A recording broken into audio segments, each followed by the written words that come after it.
Hello again, and welcome to another of Mosaic's coffee breaks. Mosaic is, of course, a collaboration of the organisations shown at the front of this presentation, and that collaboration focuses very much on the ownership issues associated with mid-market law firms. And when we say ownership, we mean everything associated with ownership, mergers and acquisitions, partnership structures, succession planning, partner exits, and everything associated with all of those issues. I hope you enjoy this broadcast.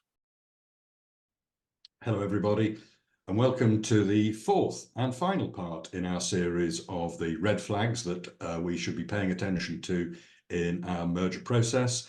Our fourth and final main speaker is our colleague Tom Blandford, who's going to be looking at, if I remember rightly, the things that come out of the due diligence process. So we're quite well advanced in our merger, and then information comes out that we should respond to. Do you want to pick it up from there, Tom? Yeah, thank you, Nigel. I think the financial due diligence is obviously a phase of the merger. It's probably a phase where you're more likely to spot a red flag, though I refer you to our previous three webinars where we've all said red flags themselves are actually quite rare, but a series of amber flags perhaps is what you're more likely to pick up in the financial due diligence phase. And obviously it depends a little what you're looking at, but for me, I think there's three areas or three categories that people tend to look for. The first one is that sort of obvious, let's just look at some of these items on the balance sheet and let's give them a kick and let's make sure that they exist. And that's a fairly obvious thing to do. Probably the only point I would make there is that I think when you are using people that know what they're looking for, that is obviously very helpful because there is a little bit of Donald Rumsfeld to this. We are looking for the unknown unknowns. It is not necessarily the number immediately in front of you. It's sort of where does it come from and what's behind it and what builds it up. And certainly when I'm speaking to a lot of my clients, in fact, usually when I'm tendering for this work, if I'm honest, there will be somebody somewhere who said, yeah, full due diligence report and it's 50 grand. And I will sort of come in and go, yes, but you only actually care about that number there, don't you? So like, why don't we just look at that one for 5 grand rather than all of this for 50? So yeah, there's the obvious, let's look at the things in front of us. Let's make sure it is what we think it is. That leads me into the second area, which is the very much the Donald Rumsfeld, what accountants might call the contingent liabilities, the things that would come out the woodwork.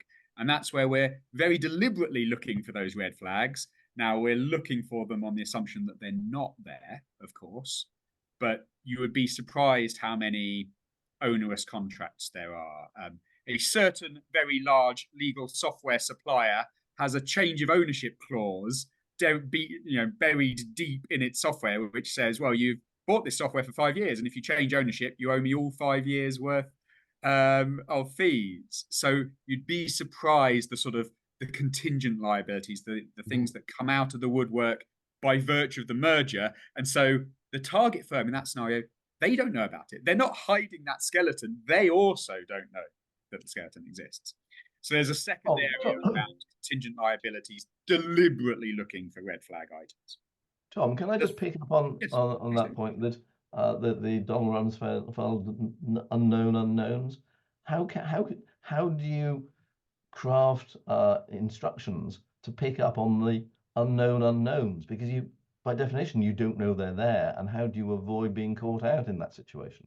Yes. I mean, I think what you can do is say, we will go and look for this category of items, assuming that none exist, but we will go and look for them. So, change of ownership clauses in your existing contracts is a category of item.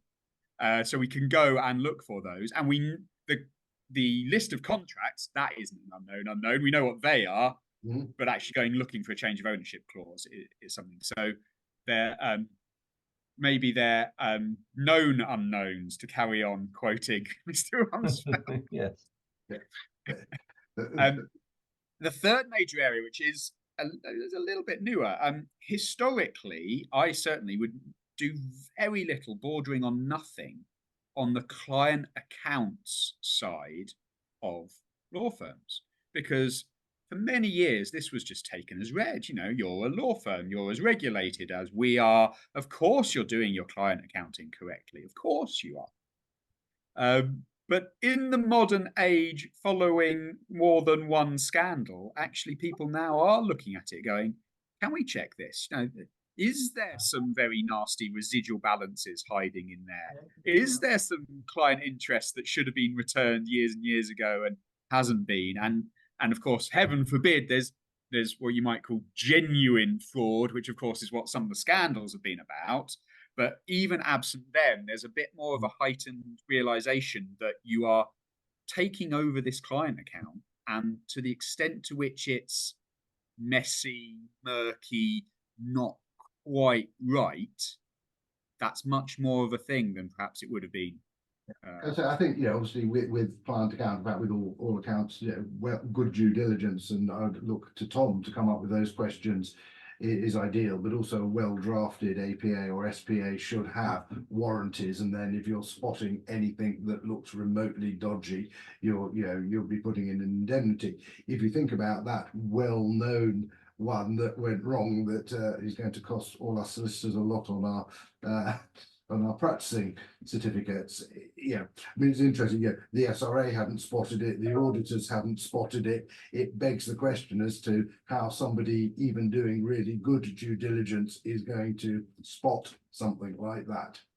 If there's genuine fraud going on by a clever person, it's absolutely. And I think you're right, Mark. But the example I would use is one from a few months ago where we were looking at the target and their client account just bared no relation to the size of the firm. It had millions and millions and millions of pounds more in it than we might otherwise have expected. And so perhaps there's a couple of big probates in there, and one decent estate adds on £1 million more than you might think it does. But it was millions and millions and more. And we did spend quite a lot of time going, is this just that you've got a huge bunch of residual balances? Is this 500 quid here, 500 quid there? But if you've not returned any of it for a dozen years, suddenly you're millions of pounds out of kilter, sort of thing. And that becomes our problem. Our cashiers are now going to have to go back through your system, returning 20 quid here, 20 quid there, because those become our residual balances post-merger. And you're not allowed to retain residual balances, blah, blah, blah. So Tom, do you ever get into areas of forensically examining aged debtor balances and issues like that? Because again, I talked in the third part of this series about cultural issues, and again, you see firms where bill, never mind too much about collection and turning it into cash, and other firms which is we'll bill when we know we can turn this into cash, and you'll see much higher figures reserved for bad and doubtful debts in some firms than you might reasonably anticipate. Is that an area that you tend to get involved in?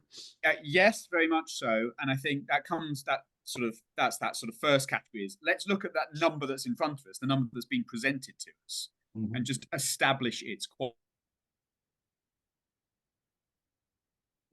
Has Tom frozen? Debtors, but equally WIP isn't. Oh, you're sorry. I don't think I jumped there, didn't I? You're right to talk about debtors, Nigel, as an example. WIP is another sort of good example of sort of items that might sit on a balance sheet and sort of gather an element of dust, basically. So you see yourself as a robust tire kicker. Well, I like to think so. But again, it does sort of come back to the scope to an extent, because again, I've seen other people kind of, beautiful reports, and it's sort of, a page per item all the way down the balance sheet and all the way down the P&L. This number's okay, this number's okay, this number's okay, this number's okay. And it runs for 50 pages before you know it, because it's looked at each number. And I sort of sit there and go, well, as lovely as that is, we only really care about the WIP, don't we? That's really the only thing really that we're taking on. So why not have spent that time and money not kicking a tire on WIP, to pick up your point, Nigel, but let's spend the exact same time and money only looking at WIP. And so now we're looking at lots of it in very great detail, really granularly, and let's not have a report on all the other stuff, because who cares? But let's have a very, very high quality report on the WIP, because it's possibly the only thing we care about. I wholly agree with you, Tom. Whipping is nearly always the only thing to look at, isn't it? I can't think of anything else that we would want to look at in any sort of detail. Debtors are usually quite straightforward. It's the whip that there's such flexibility, should I say, over how it's valued and how it might be valued in any final completion account. And I think and how it's converted into debtors and how those are converted into cash. You know, the whole lockup thing is, you know, to look at that, try and work out what it is you're actually going to acquire and how good the firm is at translating whip to cash.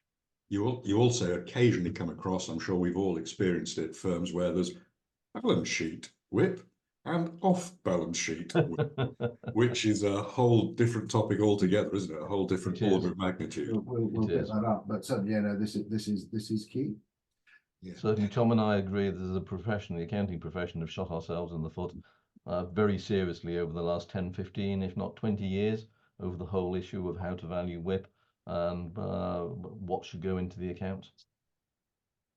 Tom, we're coming to the end of this snippet. Is there anything you'd like to draw out of that, to bring it all together, to sign off?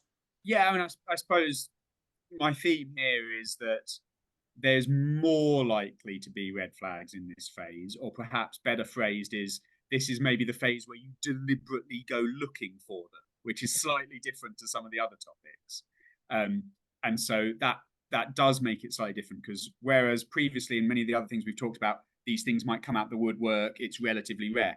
I mean, it's relatively rare in this phase. The difference is that we're very actively looking for them. Let's go and make sure that there aren't any. It is slightly different to something kind of. And I suppose this is the time where it might impact the offer price, because if it looks very much. If it looks like the assets in the broadest sense aren't worth what they were held out to be, then you get into some really interesting negotiations. And that's usually where it ends up, Mark. It's, like I say, very rarely a red flag, but quite often a very, very legitimate conversation about, you said it was worth X, we now think it's worth Y, and therefore the difference between X and Y is coming off the price. Yes, so yeah. Well, Tom, thank you very much for taking us through the topic of financial due diligence.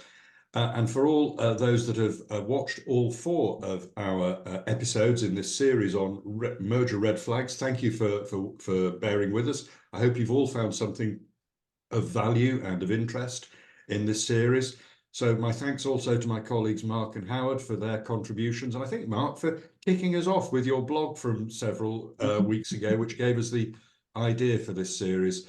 I think we've all thoroughly enjoyed participating in this. And for the clients out there that have got some value out of this and would like to know more, well, you know how to get in touch with us. For now, it's goodbye, and we'll see you all again soon.